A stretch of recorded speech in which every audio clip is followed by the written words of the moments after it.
అరుణాచలం వెళ్ళాలనుకుంటే వెళ్ళే ఊరు కాదు, ఆ ఈశ్వరుడు పిలిస్తేనే చేరుకునే మహాపుణ్యక్షేత్రం. విదేశీయులు సైతం ఇక్కడికి ఎందుకు క్యూ కడుతున్నారు? ఏముంది ఈ కొండలో? భక్తి వెనుక ఉన్న ఆ రహస్యాలేంటో ఇప్పుడు చూద్దాం. పురాణాల ప్రకారం బ్రహ్మ విష్ణువుల మధ్య ఎవరు గొప్ప అనే వివాదం వచ్చినప్పుడు పరమశివుడు ఒక అనంతమైన అగ్నిస్తంభంలాగా వెలిశాడు. ఆ జ్యోతి స్వరూపమే ఈ అరుణాచల కొండ.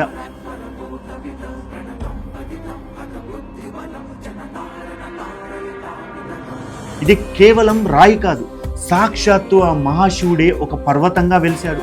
అందుకే ఇక్కడ కొండపైన దేవుడు లేడు, ఆ కొండనే దేవుడు. ఇది ప్రపంచంలోనే అతిపెద్ద శివలింగం. భక్తి మాత్రమే కాదు, సైన్స్ కూడా ఇక్కడ ఆశ్చర్యపోతుంది.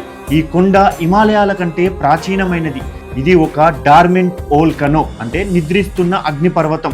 ఇక్కడ రాళ్లలో ఉండే శక్తి మెదడును ప్రశాంతపరిచే ఆల్ఫా స్టేట్కి తీసుకెళ్తుంది. అందుకే విదేశీయులు దీన్ని ఎర్త్ ఆర్ట్ చక్ర అని పిలుస్తారు. మీరు గిరి ప్రదక్షిణ చేస్తుంటే ఆ కొండ నుండి వచ్చే వైబ్రేషన్స్ మీలోని కర్మలను తొలగించి ఆత్మశాంతిని కలిగిస్తాయని భక్తుల నమ్మకం. ఈ కొండ లోపల ఇప్పటికే ఎందరో సిద్ధులు మునులు సూక్ష్మ రూపంలో తపస్సు చేస్తున్నారని చెబుతారు. రమణ మహర్షి నేనెవరు అనే మార్గాన్ని ఇక్కడే ప్రపంచానికి చాటారు. అందుకే అమెరికా నుండి ఆస్ట్రేలియా వరకు అందరూ తమ ఉనికిని వెతుక్కుంటూ ఇక్కడికి వస్తారు. అరుణాచలంలో అడుగు పెడితే చాలు, మీ మదిలో ఉండే అశాంతి మటుమాయమై ఒక తెలియని దివ్యశక్తి మీలోకి ప్రవేశిస్తుంది. కార్తీక దీపం వేళ అగ్నిశిఖలా వెలిగే ఆ జ్యోతి స్వరూపం నిరంతరం మనల్ని కాపాడుతుంది.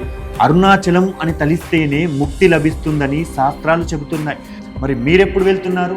ఆ పిలుపు మీకు వస్తే కామెంట్ బాక్స్లో ఓం అరుణాచలేశ్వరాయ నమః అని రాయండి. ఆచి చికెన్ మసాలా